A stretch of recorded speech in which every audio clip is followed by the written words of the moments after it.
Hello दोस्तों, कैसे हैं आप लोग। दोस्तों आई होप आप सभी अच्छे होंगे, स्वस्थ होंगे, तंदुरुस्त होंगे, अपनी तैयारी कर रहे होंगे और अपनी पढ़ाई को उस लेवल पे ले जा चुके होंगे जहां से आपका सिलेक्शन अब पक्का हो गया है।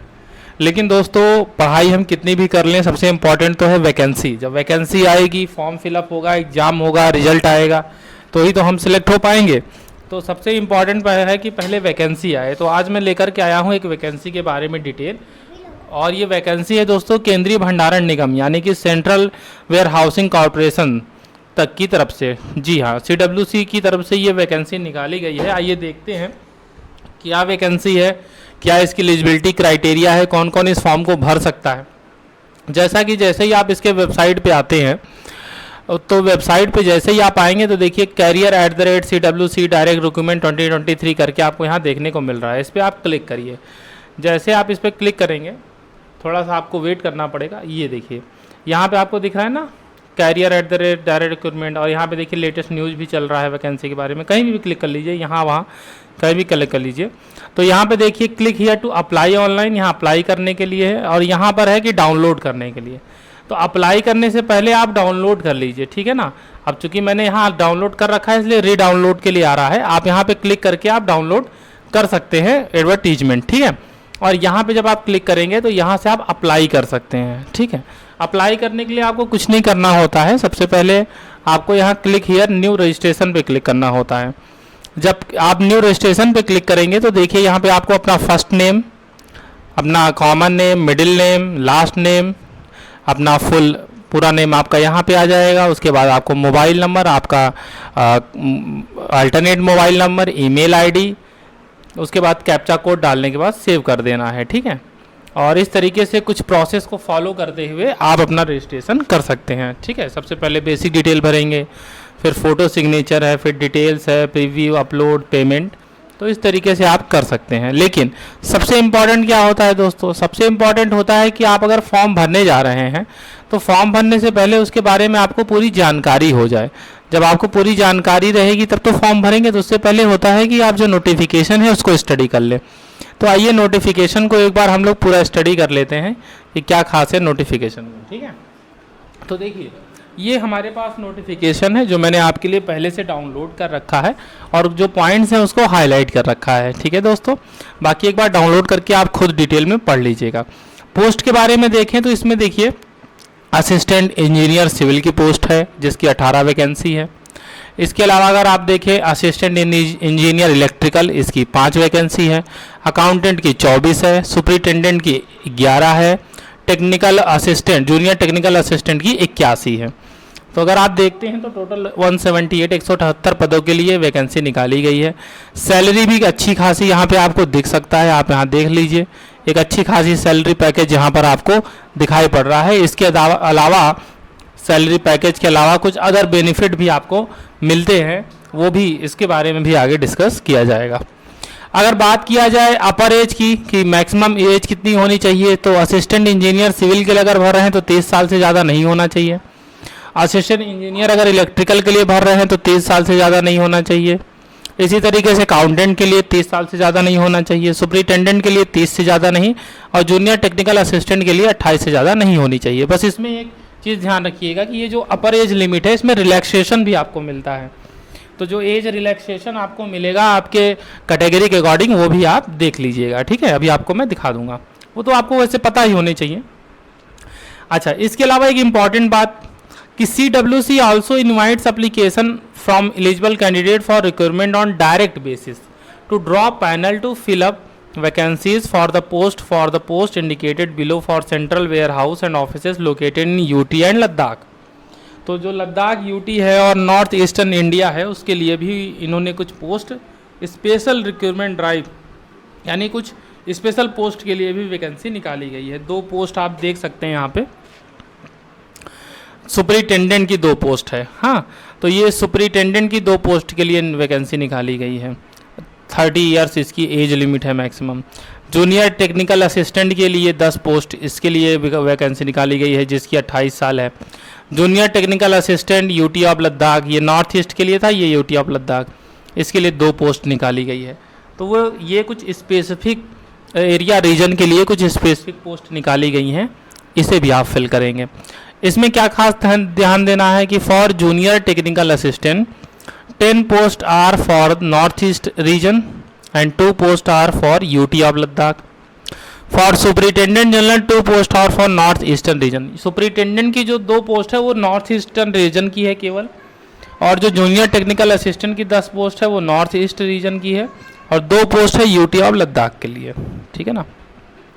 जो नॉर्थ ईस्टर्न रीजन है उसमें कौन कौन से आते हैं, कौन कौन शामिल हैं, तो उसमें अरुणाचल प्रदेश है, उसमें आसाम है, मणिपुर है, मेघालय है, मिजोरम है, नागालैंड है, त्रिपुरा है और सिक्किम है। यहाँ पे आप देख सकते हैं दोस्तों, अगर मैं हाईलाइट कर दूँ तो आप देख लेंगे। इसके अलावा देखिए the candidate selected against posts in listed in table A2। A2 में कौन है देख लीजिए, ये A2 वाले हैं। अब आगे जो है जब हम डिस्कस करेंगे नोटिफिकेशन तो A1 A2 बार बार आएगा, तो देख लीजिए A1 में क्या है जनरल, A2 में क्या है ये स्पेशल वाले। तो कह रहा है कि A2 will be posted in the UT of Ladakh and north eastern reason. तो भाई A2 पोस्ट के लिए अगर आप अप्लाई करेंगे तो आप की जो पोस्टिंग होगी वो यूटी ऑफ लद्दाख में होगी या तो नॉर्थ ईस्टर्न रीजन में होगी जहाँ के लिए वैकेंसी निकली है इनिशियली शुरुआत में, and will be liable to be posted anywhere in India. तो शुरू में तो आपकी पोस्टिंग वहीं भी होगी, लेकिन बाद में आपको भारत के किसी भी कोने में भेजा जा सकता है, जहाँ पर CWC का होगा वेयर हाउस वहाँ पे आपको भेजा जा सकता है, ठीक है। तो इस बात का आप ध्यान रखिएगा। आइए आगे बात करते हैं इंपॉर्टेंट चीज़ों पे। वैसे तो बहुत सारी चीज़ें हैं लेकिन इंपॉर्टेंट चीज़ों पे बात कर लेते हैं। मिनिमम जो एज रखी गई है पोस्ट के लिए वो 18 साल है। अगर 18 साल से कम है तो आप अप्लाई कर ही नहीं सकते, मिनिमम एज 18 साल रखी गई है। इसके अलावा यहाँ पे कुछ बात और बताई गई है कि अगर आप अप्लाई कर रहे हैं फॉर द पोस्ट कोड 1 2 3 4 5 6 7 तो जो बेसिक पे और IDA है उसके अलावा आपको कुछ other allowances, perks, special benefit भी आपको समय समय पर मिलते रहेंगे। ऐसा नहीं है कि केवल वही सैलरी ही आपको मिलेगी, इसके अलावा आपको अलग अलग बेनिफिट, महंगाई भत्ता वगैरह, ठीक है, TADA, मतलब जो भी कुछ होता है वो सारी चीज़ें आपको समय समय पर मिलती रहेंगी। तो इसी तरीके से देखिए रिजर्वेशन, एज रिलैक्सेशन वो भी आपको मिलेगा जो गवर्नमेंट के रूल हैं उसके अकॉर्डिंग। जो डिपार्टमेंटल कैंडिडेट्स हैं अगर वो अप्लाई कर रहे हैं अंडर डायरेक्ट रिक्रूटमेंट तो उनको भी अपर एज लिमिट का लाभ मिलेगा, ठीक है ना। लेकिन उन्हें मिलेगा जो कम से come the candidate should have at least 5 years of service left, 5 year की सर्विस बची हुई है तो उनको ये लाभ मिलेगा। The number of post indicated in the advertisement is tentative. ये जो नंबर ऑफ पोस्ट है ये टेंटेटिव है, मतलब इसमें कुछ बढ़ोतरी भी हो सकती है, कम भी हो सकता है, ठीक है। तो कुछ ऊपर नीचे हो सकता है, वो पॉसिबिलिटी छोड़ा गया है। इसके बाद यहाँ पर PH कैंडिडेट वालों के लिए है कि कौन कौन सी कैटेगरी में अगर आप 40% से ऊपर हैं, PH विकलांग हैं, दिव्यांग हैं, तो किस किस कैटेगरी की दिव्यांगता में आप कौन कौन सा फॉर्म भर सकते हैं उसका दिया है। तो अगर आप हैं PH कैटेगरी में फॉर्म भर रहे हैं तो उससे पहले इसको देख जरूर लीजिएगा। आइए आगे बढ़ते हैं। अब देखिए सिलेक्शन प्रोसेस क्या है, पहले तो ये देख लीजिए। सबसे पहले selection process for recruitment for the post mentioned at table A1, जो A1 पोस्ट थी जनरल वाली, तो उसमें देखिए क्या है कि 1 2 3 एंड 4 यानी असिस्टेंट इंजीनियर इलेक्ट्रिकल, अकाउंटेंट और सुपरिटेंडेंट, इनके लिए ऑनलाइन टेस्ट होगा, फिर डॉक्यूमेंट वेरिफिकेशन होगा और इंटरव्यू होगा, ठीक है। तो 1 से लेकर के 4 नंबर तक की पोस्ट के लिए तो ऑनलाइन टेस्ट भी होगा और इंटरव्यू भी होगा। जो 5वें नंबर की पोस्ट थी जूनियर टेक्निकल असिस्टेंट, वहाँ पे आप देख सकते हैं कि केवल आपका ऑनलाइन टेस्ट होगा और डॉक्यूमेंट वेरिफिकेशन होगा, यानी वहाँ पे इंटरव्यू नहीं होगा, ठीक है। तो जूनियर टेक्निकल असिस्टेंट के लिए अगर आप अप्लाई कर रहे हैं तो वहाँ पे आपको इंटरव्यू देने की ज़रूरत नहीं है। वहाँ पे केवल आपका एक ऑनलाइन टेस्ट होगा, उसके बाद DV होगी, डॉक्यूमेंट वेरिफिकेशन होगा, उसके बाद आपकी अपॉइंटमेंट होगा, ठीक है ना। तो अब आइए A2 जो लिस्ट थी A2 में देख लीजिए। 6 के लिए ऑनलाइन टेस्ट है, डॉक्यूमेंट वेरिफिकेशन है, इंटरव्यू है। 7 जूनियर टेक्निकल असिस्टेंट के लिए ऑनलाइन टेस्ट और इसमें इंटरव्यू नहीं है। इसी तरीके से पोस्ट नंबर 8 के लिए भी कोई इंटरव्यू नहीं है, ठीक है। इसके अलावा देखिए क्या है, कुछ इंपॉर्टेंट डेट्स हैं। जो आपका फॉर्म फिलिंग है वो 26 अगस्त से स्टार्ट हो चुका है, तो 26 अगस्त 2023 से लेकर के 24 सितंबर 2023 तक आप ये फॉर्म फिल कर सकते हैं, इसका पेमेंट कर सकते हैं। जो एडमिट कार्ड है वो आपको 10 दिन पहले, जो एग्ज़ाम डेट है एग्ज़ाम से 10 दिन पहले मिल जाएगा। अभी कोई डेट अनाउंस नहीं की गई है, ऑनलाइन एग्जामिनेशन की कोई टेंटेटिव डेट या किसी भी तरह की कोई डेट अनाउंस नहीं की गई है। तो अभी केवल फॉर्म के एप्लीकेशन के लिए ही स्टार्टिंग हुआ है और ये 26 तारीख से स्टार्ट हो चुका है, जो कि 24 तारीख तक चलेगा। तो इस बीच आपको ये फॉर्म भर लेना है और इसके लिए आपको क्या करना है कि एक वेबसाइट है, जिस वेबसाइट में मैं आपको ले गया था अभी थोड़ी देर पहले, वेबसाइट है www.cewacor.nic.in। तो इस वेबसाइट पर आपको रेगुलरली विजिट करना है, जिससे कि आपको इन्फॉर्मेशन मिलती रहे। तो एक तो ये तरीका है कि आप रेगुलर विजिट करते रहें इस वेबसाइट पर। दूसरा तरीका ये है कि आप हमारे चैनल को सब्सक्राइब कर लें, जिससे कि आपको जो नोटिफिकेशन है वो मिलते रहेंगे। तो जब भी सिलेबस तो इसी में डिस्कस हो जाएगा, जब भी एडमिट कार्ड वगैरह आएगा या एग्ज़ाम डेट आएगा तो उसकी जानकारी आपको हमारे माध्यम से मिल जाएगी। आगे बढ़ते हैं। एलिजिबिलिटी क्राइटेरिया क्या है, एलिजिबिलिटी क्राइटेरिया भी हम लोग डिस्कस करेंगे। आगे देखते हैं क्या क्या एलिजिबिलिटी क्राइटेरिया है। नेशनलिटी आपको पता है, इंडियन होना चाहिए, citizen of India, subject of Nepal, subject of Bhutan, ये सब तो आपको पता ही है। सबसे इंपॉर्टेंट बात करते हैं एजुकेशनल क्वालिफिकेशन की, ठीक है ना। अब यहाँ पे एक चीज़ ध्यान रखना है कि जो फॉर्म भरने की लास्ट डेट है यानी 24 सितंबर, उस टाइम तक आपके पास candidate must be in possession of their marksheets certificates confirming eligibility as on last day of application, ठीक है ना। तो जो आपका एलिजिबिलिटी क्राइटेरिया है, एजुकेशनल क्वालिफिकेशन है या अदर क्राइटेरिया है, तो फॉर्म भरने की लास्ट डेट तक वो सारे आप एक्वायर जरूर कर ले, यानी 24 सितंबर के पहले पहले वो सारी चीज़ें आपके पास होनी चाहिए, ठीक है। अगर 24 सितंबर के बाद की हैं तो वो फिर मानी नहीं जाएंगी। अब बात करते हैं क्या एजुकेशन क्वालिफिकेशन होनी चाहिए, क्या एक्सपीरियंस होना चाहिए। तो अगर बात करें असिस्टेंट इंजीनियर सिविल की, तो इसके लिए आपको सिविल इंजीनियरिंग में डिग्री यानी बीटेक की डिग्री होनी चाहिए, बीटेक इन सिविल, बी हो बीटेक हो सिविल इंजीनियरिंग में। इसी तरीके से अगर असिस्टेंट इंजीनियर इलेक्ट्रिकल के लिए बात करें तो उसमें भी डिग्री होनी चाहिए आपके पास इलेक्ट्रिकल इंजीनियरिंग, यानी बीटेक होना चाहिए या बीई होना चाहिए इलेक्ट्रिकल में।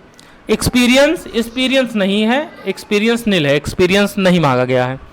अकाउंटेंट के लिए आपको 3 साल का एक्सपीरियंस मांगा गया है, साथ ही साथ बीकॉम हो या बीए हो कॉमर्स से, या आप chartered accountant, cost and work accountant, क्योंकि आपको पता है अकाउंटेंट एक स्पेशल टाइप की पोस्ट होती है, तो उसके लिए एक स्पेशल टाइप की रिक्वायरमेंट होती है। तो अकाउंटिंग से रिलेटेड का आपके पास ये डिग्री होनी चाहिए, साथ ही साथ 3 साल का एक्सपीरियंस।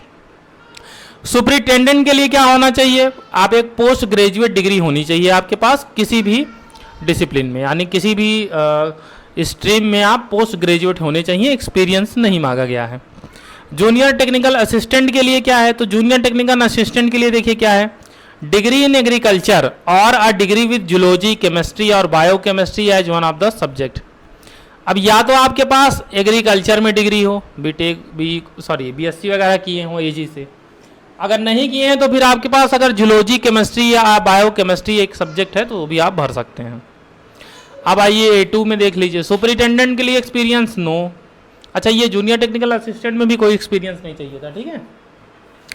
सुपरिटेंडेंट के लिए कोई एक्सपीरियंस नहीं, जूनियर टेक्निकल असिस्टेंट के लिए कोई एक्सपीरियंस नहीं, जूनियर टेक्निकल असिस्टेंट यूटी लगता है, कोई एक्सपीरियंस नहीं। डिग्री सुपरिटेंडेंट के लिए वही है, post graduate degree. Junior technical के लिए डिग्री इन एग्रीकल्चर हो या तो फिर डिग्री हो जूलॉजी, केमिस्ट्री और biochemistry as one of the subject, यानी एक सब्जेक्ट आपका जूलॉजी, केमिस्ट्री या बायोकेमिस्ट्री जरूर होना चाहिए अगर एग्रीकल्चर नहीं है तो। बाकी एग्रीकल्चर है तो कोई दिक्कत ही नहीं है।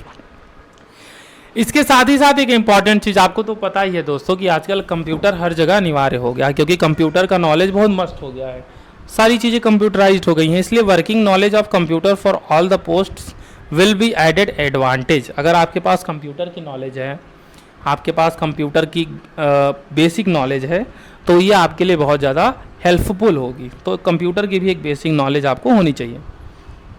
इम्पॉर्टेंट नोट, अब देखिए नोट तो इसमें दिया हुआ है, जो मैंने आपको भी बताया कि application for the post age on last date of the application, यानी जो भी आपके पास डिग्री हो, कोई एजुकेशनल क्वालिफ़िकेशन है या किसी अन्य तरह की क्वालिफ़िकेशन है, तो जो भी है, तो जो फॉर्म भरने की लास्ट डेट है यानी 24 सितंबर, तब तक आपके पास वो चीज़ें एक्वायर हो जानी चाहिए। शुरू में मैंने बताया था कि एज रिलैक्सेशन आपको मिलेगा जिस हिसाब से आपकी कैटेगरी है। SC/ST है तो 5 साल, OBC है, नॉन क्रीमी लेयर तो 3 साल, PH कैंडिडेट है तो 10 साल, एक्स सर्विसमैन है तो 5 साल, ठीक है ना। तो इसी तरीके से आप इसको देख लीजिएगा अगर आप अपर एज लिमिट चाहते हैं तो। साथ ही साथ in all cases of age relaxation maximum age limit taking into benefit of cumulative age relaxation, मतलब कितना भी एज लिमिट उसमें लगाते जाइए लेकिन 55 साल से ज़्यादा नहीं होना चाहिए, क्योंकि मैंने बताया था ना कि कम से कम 5 साल तो सर्विस बचा ही हो। मान लो 60 साल तक करना है तो कम से कम 5 साल की तो सर्विस हो ही, नहीं तो 1 साल के लिए 6 महीने के लिए थोड़ी रिक्रूट करेगा कोई, तो 55 साल से ज़्यादा नहीं होगी, वो उस पर बार है, ठीक है। इसके अलावा और क्या इंपॉर्टेंट है, वैसे बहुत चीज़ें भी इंपॉर्टेंट बच रही हैं, आइए जल्दी जल्दी देख लेते हैं। हाँ, ऑनलाइन एग्जामिनेशन का क्या स्ट्रक्चर रहेगा वो देख लीजिए आप, ये बहुत इंपॉर्टेंट है। पहला स्ट्रक्चर क्या है, असिस्टेंट इंजीनियर का। तो सिविल और इलेक्ट्रिकल के लिए असिस्टेंट इंजीनियर के लिए जो रखा गया है स्कीम ऑफ एग्जामिनेशन, वो क्या है, वो है कि 145 नंबर ऑफ क्वेश्चंस हैं, यानी टोटल 145 क्वेश्चंस हैं। 200 नंबर का मैक्सिमम आपको मिलेगा, 200 नंबर का पेपर होगा, 145 क्वेश्चन आएंगे और 2.5 घंटे का समय आपको दिया जाएगा। अब इसमें देखिए रीजनिंग एंड कंप्यूटर आएगा 20 क्वेश्चन 20 नंबर का, इंग्लिश लैंग्वेज से आएगा 25 क्वेश्चन 25 नंबर का, डाटा एनालिसिस यानी मैथ आएगी 25 क्वेश्चन 25 नंबर का, जनरल अवेयरनेस आएगा 20 क्वेश्चन 20 नंबर का, और जो प्रोफेशनल लैंग्वेज है यानी आप अगर असिस्टेंट इंजीनियर सिविल और इलेक्ट्रिकल के लिए अप्लाई कर रहे हैं तो सिविल के जो होंगे उनके सिविल के सब्जेक्ट से आएगा, और जो इलेक्ट्रिकल के होंगे उनके इलेक्ट्रिकल से सब्जेक्ट से आएगा। तो ये 55 क्वेश्चन आपके सब्जेक्ट स्पेशल से आएगा जो कि 110 मार्क्स आपको देके जाएगा। तो इस तरीके से 2.5 घंटे में 145 क्वेश्चन और 200 नंबर का ये पेपर होगा। इसी तरीके से अगर अकाउंटेंट की देखें तो उनके में 200 क्वेश्चन आएगा 200 नंबर का, यानी रीजनिंग मैथ वगैरह तो सब लगभग ऐसा ही है, मतलब इक्वल ही है, मतलब इसमें नंबर आप क्वेश्चन चेंज है, आप देख लिए। अच्छा देखिए हर सेक्शन के लिए अलग अलग टाइम भी अलॉट किया गया है दोस्तों। जैसे आप देखिए अगर अकाउंटेंट में रीजनिंग कंप्यूटर एप्टीट्यूड के लिए 45 मिनट, इंग्लिश लैंग्वेज के लिए 25 मिनट, डाटा एनालिसिस के लिए 45 मिनट, जनरल अवेयरनेस के लिए 15 मिनट और प्रोफेशनल लैंग्वेज के लिए 50 मिनट। तो हर सब के लिए आपको अलग अलग टाइम मिलेगा। अकाउंटेंट में आपको 3 घंटे का पेपर देना है, ठीक है ना। तो आपका जो थोड़ा सा सिलेबस में डिफरेंस है इसको आपको ध्यान रखना है कि किस पोस्ट के लिए आपने अप्लाई किया है, उसमें कौन कौन से सेगमेंट कितने नंबर के आ रहे हैं, टोटल पेपर कितने नंबर का हो रहा है, 2.5 घंटे का या 3 घंटे का है, उसी के हिसाब से आप अपनी स्ट्रेटजी बनाएंगे। तो इसको एक बार आप देख लीजिएगा जो पोस्ट के लिए आप अप्लाई कर रहे हैं। अब देखिए कुछ सिलेबस तो सबका सेम है, जैसे रीजनिंग है, इंग्लिश है, डाटा एनालिसिस है, जनरल अवेयरनेस है, तो ये तो 1 to 4 सब में कॉमन है। जो प्रोफेशनल लैंग्वेज है उसमें थोड़ा सा जो है डिफरेंस है, तो प्रोफेशनल लैंग्वेज का एक इंडिकेटिव सिलेबस यहाँ पे दिया हुआ है। अब जैसे मान लीजिए कि अगर आप असिस्टेंट इंजीनियर सिविल का फॉर्म भर रहे हैं, ठीक है, तो उसमें कौन कौन से डिवीज़न होंगे, जैसे स्ट्रक्चरल इंजीनियरिंग आएगा 20 मार्क्स का, जियो टेक्निकल इंजीनियरिंग आएगा 20 मार्क्स का।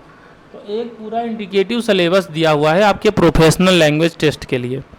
तो ये आपको ज़रूर देख लेना है कि क्या क्या पढ़ के जाना है और उसमें से कितने नंबर का आएगा, इसको आपको देख लेना है। अब इसको अगर मैं एक एक बोलता जाऊंगा तो आधा 1 घंटा ऐसे ही लग जाएगा, तो कोई मतलब नहीं है इतना लंबा फालतू वीडियो बनाने का। तो ये आप डाउनलोड करके आप इसे पढ़ लीजिएगा। कहाँ पे आपको मिल जाएगा ये मैं ज़रूर दिखा दे रहा हूँ। हाँ, बहुत लोग पूछते हैं कि सर नॉर्मल निगेटिव मार्किंग है या नहीं, तो आप देख लीजिए साफ साफ लिखा हुआ है कि 1/4 की निगेटिव मार्किंग रहेगी। मतलब अगर आप क्वेश्चन सही कर रहे हैं 1 नंबर मिल रहा है, तो अगर क्वेश्चन गलत करेंगे तो 1/4 यानी 0.25 नंबर आपका कट भी जाएगा। तो 4 क्वेश्चन गलत करने पर आपका एक सही क्वेश्चन चला जाएगा, तो तुक्का आपको नहीं मारना है। जो कट ऑफ स्कोर रहेगा, तो देखिए assistant engineer civil electrical accountant superintendent, इसमें 1:5 का रेशियो चलेगा, यानी एक पोस्ट के पीछे 5 लोग बुलाए जाएंगे, और जूनियर टेक्निकल असिस्टेंट में एक पोस्ट के पीछे 3 लोग बुलाए जाएंगे। रीजन क्या है, रीजन ये है कि इंटरव्यू होगा, पहले वाली जो है जिसमें एक के बदले 5 लोग बुलाए जा रहे हैं उसमें इंटरव्यू है। तो ऑनलाइन टेस्ट के बाद एक के बदले यानी एक पोस्ट पे 5 लोगों को 5 गुना लोगों को सिलेक्ट किया जाएगा। और जूनियर टेक्निकल असिस्टेंट में इंटरव्यू नहीं है, केवल डॉक्यूमेंट वेरिफिकेशन है। तो वहाँ पर एक पोस्ट के बदले 3 लोगों को बुलाया जाएगा, यानी 3 गुना लोगों को वहाँ पे क्वालिफाई कराया जाएगा।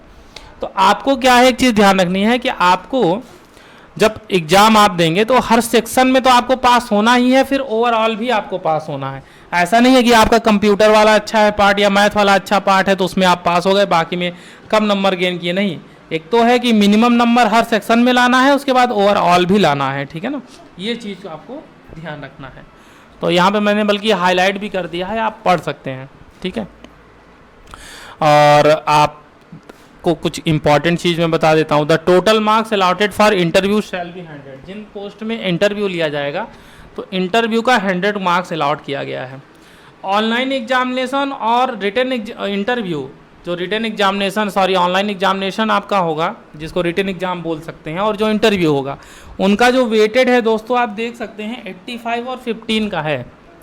यानी 85 आपके ऑनलाइन एग्जाम से लिया जाएगा और 15 मार्क्स आपके 15% आपके लिए जाएंगे कहाँ से, ये लिए जाएंगे आपके इंटरव्यू से। तो 85 और 15 का रेशियो रहेगा।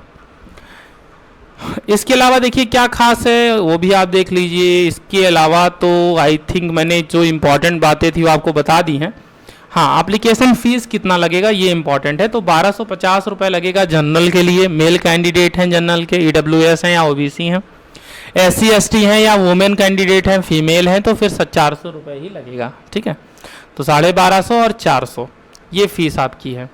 इसके अलावा प्रोसीजर वगैरह दिया है, सेंटर वगैरह क्या बनेंगे ये दिया हुआ है, ठीक है।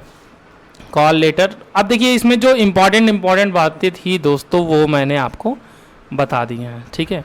अब आपको क्या करना है, आपको ये एक बार डाउनलोड करना है नोटिफिकेशन, डाउनलोड करके एक बार पूरा अच्छे से पढ़ लेना है और उसके बाद आपको अप्लाई कर देना है। अप्लाई कैसे करेंगे तो मैंने आपको बता दिया।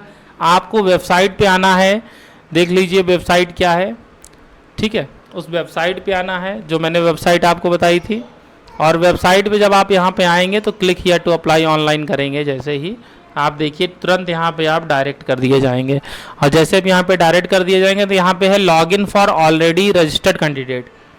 तो अगर आप पहले से रजिस्टर कर दिए हैं तो यहाँ पे यूजर रजिस्ट्रेशन नंबर और पासवर्ड डाल के लॉगिन कर लेंगे, लेकिन आपने तो अभी पहली बार कर रहे हैं तो आप क्लिक करेंगे click here for new registration. तो न्यू रजिस्ट्रेशन पे क्लिक करके आप अपने फॉर्म को फिलअप कर लेंगे, ठीक है। तो आई होप दोस्तों कि आपको कोई दिक्कत नहीं आएगी, इजी होगा आपके लिए।